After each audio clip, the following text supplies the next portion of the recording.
प्रिय विद्यार्थियों, इतिहास की इस क्लास में आप सभी का एक बार पुनः स्वागत। आज हम बात करेंगे नेहरू और जिन्ना रिपोर्ट की। जिस समय पूरा देश साइमन कमीशन का बहिष्कार कर रहा था, उस समय भारतीय मामलों के मंत्री लॉर्ड बर्किनहेड ने साम्राज्यवादियों को चुनौती देते हुए कहा कि वह एक ऐसा संविधान तैयार करे जिसमें ऐसी व्यवस्था हो कि भारत की जनता आम तौर पर उससे सहमति व्यक्त करे। निश्चित ही इस व्यंग्यात्मक चुनौती के पीछे यह कारण काम कर रहा था कि भारतीयों के वर्गीय, दलीय और जाति स्वार्थ कभी भी सर्वमान्य संविधान के लिए तैयार नहीं होंगे। भारत सचिव ने भारत की नब्ज को ठीक से पकड़ा। बाद की घटनाओं ने भी यह साबित कर दिया। भारत सचिव की चुनौती का जवाब देने के लिए कांग्रेस ने फरवरी 1928 में दिल्ली में एक सर्वदलीय बैठक का आयोजन किया। इस बैठक में निश्चय किया गया कि श्री मोतीलाल नेहरू की अध्यक्षता में 8 व्यक्तियों की एक समिति बनाई जाए, जो जुलाई 1928 में पहले भारत के लिए संविधान का एक प्रारूप तैयार कर सके। 29 राजनीतिक संगठनों ने इस प्रस्ताव का अनुमोदन किया। कमेटी के जिन सदस्यों में अली इमाम, तेज बहादुर सप्रू, सुभाष चंद्र बोस, श्री M.S. अणे, सरदार मंगरूक सिंह, श्री शोएब कुरैशी तथा G.R. प्रधान शामिल थे, शीघ्र ही अपना काम पूरा कर अपना प्रतिवेदन 1928 में अगस्त में प्रस्तुत कर दिया, जिसे नेहरू रिपोर्ट के नाम से जाना गया या जाना जाता है। नेहरू रिपोर्ट में प्रस्तुत प्रतिवेदन में निम्न सुझाव या बिंदु सम्मिलित किए गए। पहला, भारत को औपनिवेशिक स्वराज्य प्रदान किया जाना चाहिए और उसका स्थान ब्रिटिश शासन के अंतर्गत अन्य उपनिवेशों के समान होना चाहिए। दूसरा, केंद्र में पूर्ण उत्तरदायी सरकार की स्थापना होनी चाहिए और भारत के गवर्नर जनरल को लोकप्रिय मंत्रियों के परामर्श और संवैधानिक प्रधान के रूप में कार्य करना चाहिए। अगला, केंद्रीय व्यवस्थापिका द्वारा सभी द्विसदनीय व्यवस्थाओं की स्थापना हो और मंत्रिमंडल उसके प्रति उत्तरदायी हो। निम्न सदन का निर्वाचन वयस्क मताधिकार के आधार पर प्रत्यक्ष रीति से तथा उच्च सदन का परोक्ष रीति से हो। अगला, प्रांतों में भी केंद्र की भांति उत्तरदायी शासन की स्थापना हो।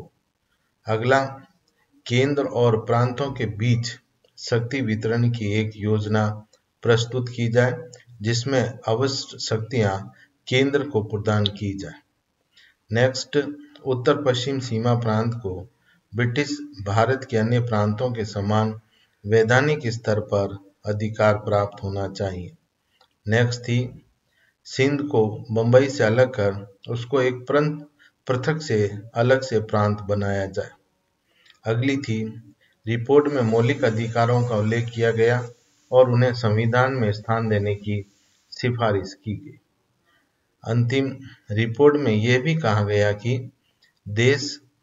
देशी राज्यों के अधिकार तथा विशेषाधिकारों की रक्षा की व्यवस्था की जाए।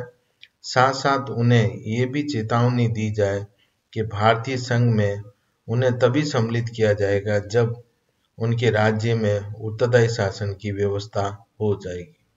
तो इस तरह नेहरू रिपोर्ट प्रस्तुत की गई। अब हम इसके मूल्यांकन पर बात करते हैं, विचार करते हैं। नेहरू रिपोर्ट पर विचार करने के लिए 1928 में लखनऊ और दिल्ली में सर्वदलीय बैठक का सम्मेलन हुआ। इन सम्मेलनों में भारतीय नेताओं का विरोध उभर कर सामने आया। सम्मेलन में मोहम्मद अली ने रिपोर्ट की आलोचना की। जिन्ना ने भी अधिक प्रतिनिधित्व की मांग की, तो आगा खान ने देश के हर प्रांत को स्वाधीनता के लिए दिए जाने की मांग की। मुसलमानों ने अड़ंग लगाने पर हिंदू संप्रदायवादी भी अड़ गए। सिखों ने पंजाब में विशेष प्रतिनिधित्व की मांग की। जिन्ना ने बाद में अपनी 14 सूत्री मांगें रखी। इसके विपरीत राष्ट्रवादी मुसलमानों का दल, डॉक्टर अंसारी अली इमाम इत्यादि नेहरू रिपोर्ट को स्वीकार करने के पक्ष में थे। स्वयं कांग्रेस में भी इस रिपोर्ट पर मतभेद था। कांग्रेस का वामपंथी युवा वर्ग, जिसका नेतृत्व जवाहरलाल नेहरू और सुभाष चंद्र बोस कर रहे थे, और औपनिवेशिक स्वतंत्रता से संतुष्ट नहीं थे, ने पूर्ण स्वतंत्रता की मांग को कांग्रेस का उद्देश्य बनाना चाहा। उन लोगों ने नवंबर 1928 में इंडिपेंडेंस लीग की स्थापना भी की तथा युवा वर्ग में स्वतंत्रता के प्रति रुझान पैदा करने में सफल रहे। कलकत्ता अधिवेशन में इस वर्ग ने कांग्रेस नेतृत्व से अपने लक्ष्य में परिवर्तन की मांग ठुकराई। गांधी के प्रयासों से विरोध दब गया, परंतु यह तय हो गया कि 1 वर्ष के अंदर अंदर सरकार डोमिनियन स्टेट प्रदान नहीं किया तो कांग्रेस का लक्ष्य पूर्ण स्वराज्य प्राप्ति का लक्ष्य बन जाएगा। कांग्रेस ने यह भी स्वीकार किया कि अगर सरकार नेहरू रिपोर्ट को अस्वीकार कर देगी तो पुनः असहयोग आंदोलन प्रारंभ किया जाए। यद्यपि नेहरू रिपोर्ट स्वीकृत नहीं हो सकी, लेकिन इसके अनेक महत्वपूर्ण प्रवृत्तियों को जन्म दिया। सांप्रदायिक भावना जो अंदर थी, अब उभर कर सामने आ गई। मुस्लिम लीग और हिंदू महासभा दोनों ने इसे फैलाने में कोई कसर नहीं छोड़ी। 1928 में यह उस घटनाओं ने गांधी को देश और कांग्रेस की राजनीति में शीर्ष पर पुनः एक बार स्थापित कर दिया। वे राष्ट्रीय स्वतंत्रता संग्राम के निर्विवाद नेता बनकर उभरे या प्रकट हुए। नेहरू रिपोर्ट के समानांतर जिन्ना ने भी अपनी मांग या अपना पक्ष रखा, जिन्हें हम जिन्ना की 14 सूत्री मांग कहते हैं। अब हम बात करते हैं उसी मांग पत्र की। 1928 ईस्वी के राष्ट्रीय सम्मेलन में नेहरू रिपोर्ट को स्वीकार कर लिया गया। नेहरू रिपोर्ट के बारे में जिन्ना ने यह कहा कि नेहरू रिपोर्ट को हिंदुओं की ओर से मुस्लिम प्रस्ताव का जवाब था। जिन्ना ने कांग्रेस प्रस्ताव को, जिसमें नेहरू रिपोर्ट को स्वीकार किया गया था, मुस्लिम संप्रदाय का अपमान समझा और यह निष्कर्ष निकाला कि महात्मा गांधी कांग्रेस से कोई न्याय प्राप्त नहीं किया जा सकता। मुस्लिम लीग ने गुटों के बीच एकता लाने के उद्देश्य से जिन्ना ने मार्च 1929 में दिल्ली में एक लीग की बैठक का आयोजन किया और नेहरू रिपोर्ट को स्वीकार करते हुए अपनी 14 सूत्री मांग या डिमांड प्रस्तुत की।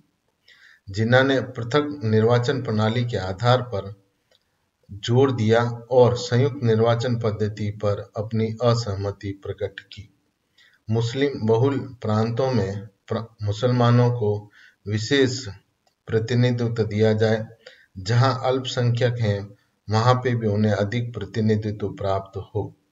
जिन्ना की योजना पर सर्वदलीय मुस्लिम कांग्रेस ने अपनी असहमति प्रकट की और सफी गुट भी सहमत नहीं हुआ। मुस्लिम लीग की बैठक हंगामे के बीच स्थगित कर दी गई। जिन्ना की 14 सूत्री मांगों को पेशावर के जहमत उल उलाम द्वारा पहले स्वीकृति दी गई और राष्ट्रीय मुसलमानों के द्वारा सांप्रदायिक निर्वाचन को राजनीतिक निर्वाचन देने के रूप देने का प्रयास किया, जो असफल था।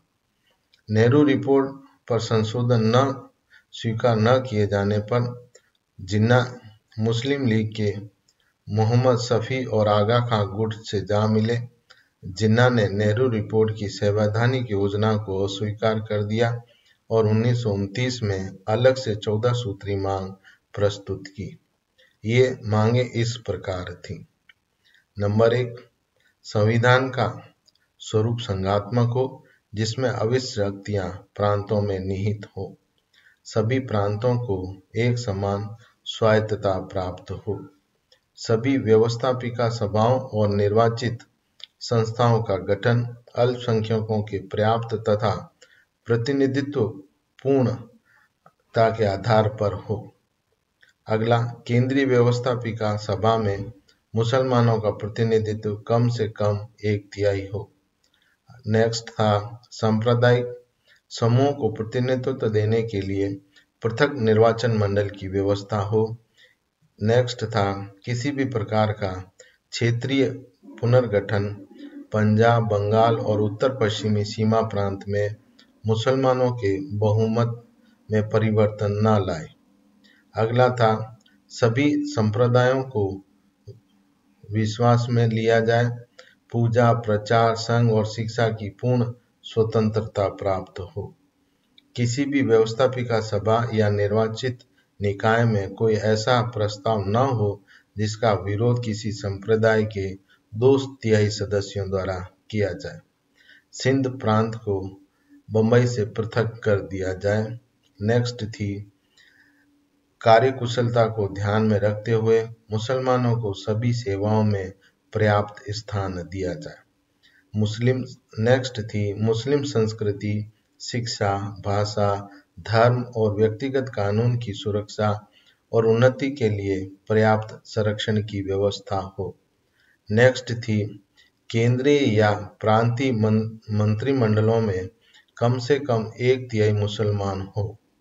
नेक्स्ट, संविधान में संशोधन लाने के लिए संघ के सभी प्रांतों को स्वीकृति आवश्यक हो। इस तरह कांग्रेस ने नेहरू रिपोर्ट और मुस्लिम लीग ने जिन्ना की 14 सूत्री मांग पत्रों के आधार पर अपनी अपनी डिमांड ब्रिटिश सरकार के सामने प्रस्तुत की।